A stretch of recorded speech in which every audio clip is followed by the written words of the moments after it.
been accused of practicing medicine without a license. It's a very grave charge, son.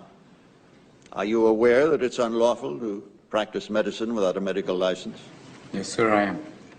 Are you aware that running a medical clinic without the proper licensing can place both you and the public in a great deal of danger? Is a home a clinic, sir? If you are admitting patients and treating them, physical location is irrelevant. Yes, sir. Will you define treatment for me? Yes, treatment would be defined as the care of a patient seeking medical attention. Have you been treating patients, Mr. Adams? Well, sir, I live with several people. They come and go as they please. I offer them whatever help I can. Mr. Adams, have you or have you not been treating patients at your ranch? Everyone who comes to the ranch is a patient, yes. And every person who comes to the ranch is also a doctor. I'm sorry. Every person who comes to the ranch is in need of some form of physical or mental help. They're patients. But also every person who comes to the ranch is in charge of taking care of someone else. Whether it's cooking for them, cleaning them, or even a simple task as listening. That makes them doctors. I use that term broadly, gentlemen, but is not a doctor someone who helps someone else? When did the term doctor get treated with such reverence as, oh, right this way, Dr. Smith, or, excuse me, Dr. Scholes, what wonderful foot pads, or, pardon me, Dr. Patterson, but your flatulence has no odor. At what point in history did a doctor become more than a trusted and learned friend who visited and treated the ill? Now, you ask me if I've been practicing medicine. Well, if this means opening your door to those in need, those in pain, caring for them, listening to them, applying a cold cloth until a fever breaks, if this is practicing medicine, if this is treating a patient, then I am guilty as charged, sir. Did you consider the ramifications of your actions? What if one of your patients had died? What's wrong with death, sir? What are we so mortally afraid of? Why can't we treat death with a certain amount of humanity and dignity and decency and, God forbid, maybe even humor? Death is not the enemy, gentlemen. If we're going to fight a disease, let's fight one of the most terrible diseases of all, indifference. Now, I've sat in your schools and heard people lecture on transference and professional distance. Transference is inevitable, sir.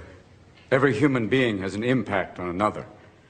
Why don't we want that in a patient-doctor relationship? That's why I've listened to your teachings, and I believe they're wrong.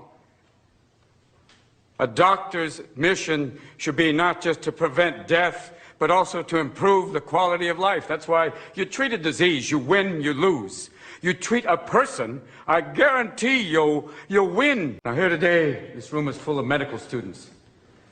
Don't let them anesthetize you. Don't let them numb you out to the miracle of life. Always live in awe of the glorious mechanism of the human body. Let that be the focus of your studies and not a quest for grades, which will give you no idea what kind of doctor you will become. Mr. Adams, please turn and don't address wait the till board. you're on the ward to get your humanity back. Start your interviewing skills now. Start talking to strangers. Talk to your friends. Talk to wrong numbers. Talk to everyone. Mr. Adams. And cultivate friendships with those amazing people standing in the back of the room.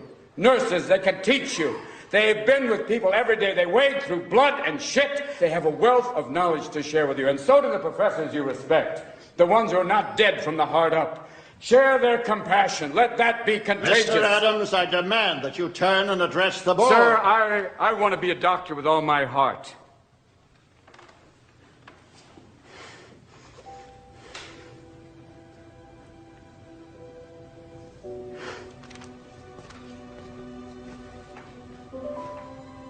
I wanted to become a doctor so I could serve others. And because of that, I've lost everything. But I've also gained everything. I've shared the lives of patients and staff members at the hospital. I've laughed with them. I've cried with them. This is what I want to do with my life. And as God is my witness, no matter what your decision today, sir, I will still become the best damn doctor the world has ever seen. Now, you have the ability to prevent me from graduating. You can keep me from getting the title and the white coat. But you can't control my spirit, gentlemen. You can't keep me from learning. You can't keep me from studying. So you have a choice. You could have me as a professional colleague, passionate, or you can have me as an outspoken outsider, still adamant. Either way, I'll probably still be viewed as a thorn. But I promise you one thing. I am a thorn that will not go away. Is that all? I hope not, sir. We will adjourn briefly.